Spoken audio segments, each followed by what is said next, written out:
Hey, hello, you're stuck in traffic with Wolf Gorlick. A couple minutes on IT and IT security. Today, looking at the recent ransomware attack on a train system, which is fantastic. You're often asked to make predictions about the future. I was asked earlier this year to do that, maybe about a month ago. I'm like, we're going to start to see ransomware that knows its target, right? Not this whole like McDonald's ransomware where everyone asks for the same dollar amount, but that specifically targets somebody. And that's exactly what we saw last week. I was a little bit disappointed. I'm like, you could have waited until 2017. That would have been a good prediction. So I guess my prediction's out the window. But it happened last week, and that's what we're going to talk about today. And a tip for you is master the basics to defeat future attacks. Look at the past, master the basics that help there, and use those in new ways. But here, let me tell you the story. Let me tell you the story about the little train that couldn't. Let me tell you the story about the plucky IT operator that saved the day. Here's what happened. The San Francisco Transit Authority was compromised with ransomware. The authors knew what they were doing.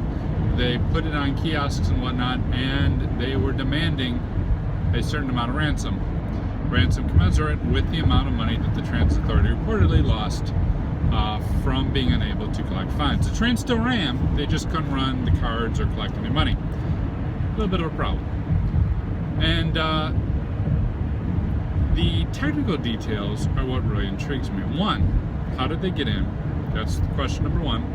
Two, how did the San Francisco Transit Authority get them out? Question number two.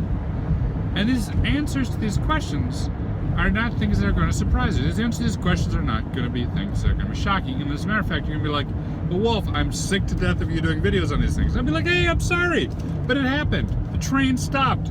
No one could get on. Well, people could get on. No one could get money. That's the true part. And this all goes back to fundamentals. How did they get in? A Java vulnerability, an old Java vulnerability was on the servers. This old Java vulnerability was scanned for and was used to execute code. The code executed, installing the ransomware, and the ransomware took down the transit systems. How do you stop old Java vulnerabilities, you might ask? Patch. Vulnerability management.